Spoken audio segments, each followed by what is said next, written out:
Welcome back to our channel. In the late 19th century, when most of Asia was sinking under the weight of poverty, feudal stagnation, and colonial exploitation, one nation broke free. Japan, once closed off and fragile, suddenly surged into power, shaking the Pacific and the Asian continent. Even the strongest empires of the age were forced to take notice, but WHO was behind this breathtaking transformation. And how did Japan rise so swiftly and so fiercely? After the great voyages of European powers like Spain and Portugal, Asia's riches and natural resources became the target of colonial expansion. While kingdoms across the continent clung to outdated agricultural economies under rigid feudal rule, Japan too seemed destined for decline. Under the Tokugawa shogunate, which had ruled since the 17th century, Japan remained isolated, poor, and technologically backward. But everything changed in 1853. On July 8th, 4 American warships, the Mississippi, Plymouth, Saratoga, and Susquehanna, entered Tokyo Bay. They carried an ultimatum: open your ports or face fire. The shogunate, weak and desperate, signed unequal treaties with the US and soon with Britain, France, the Netherlands, and Germany. Foreigners were granted trading rights, exemption from Japanese law, and control over key ports.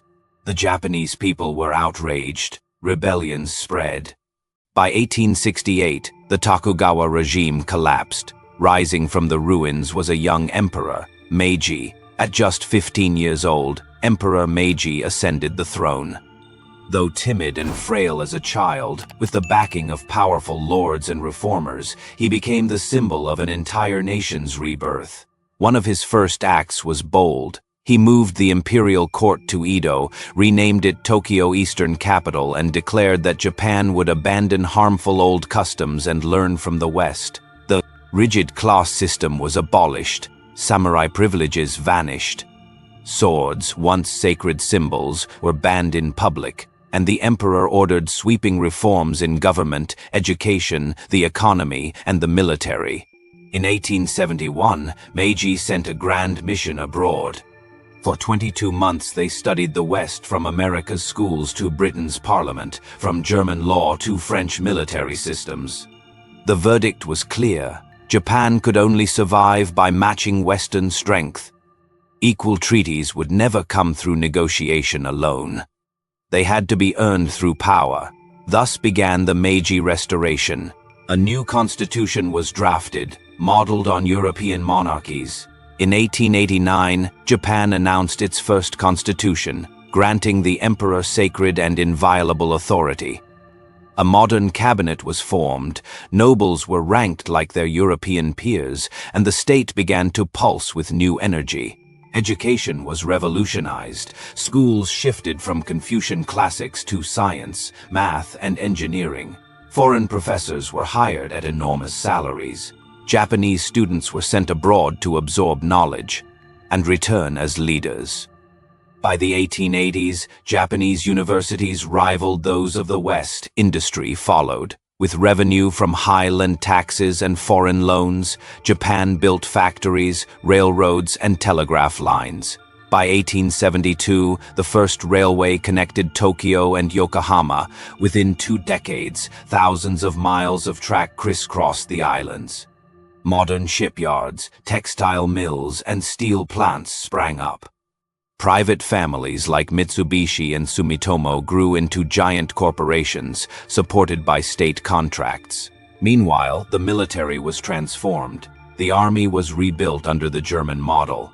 The navy adopted Britain's standards. Conscription replaced hereditary service. By the 1890s, Japan's forces were modern, disciplined, and deadly. And then Japan tested its strength. In 1894, war erupted with China.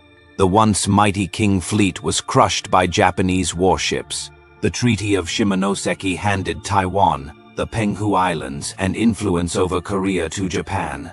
The world was stunned. Asia had its first modern power. Japan's ambition grew. It fought alongside the West in the Boxer Rebellion of 1900, then faced its greatest rival, Russia. In 1904, the Russo-Japanese War began. To the shock of the world, Japan defeated a European empire. By 1905, the rising sun was no longer just a symbol, it was a warning industry. Education, military might, and national unity had fused into something unstoppable. By World War I, Japan was already a naval giant, launching aircraft carriers before any other nation. By the 1920s, it had the third largest navy on Earth, and by World War II, it stood as a superpower, armed with battleships like the Yamato and aircraft that shook the Pacific. From an isolated feudal backwater to a global empire in just a few decades, Japan's transformation under Emperor Meiji remains one of the most dramatic in all of history. A lesson in determination, adaptation, and the will of a nation to survive at any cost. If you found this story inspiring, don't forget to share it, hit that like button, and check out more incredible videos waiting for you on screen. Until next time, farewell.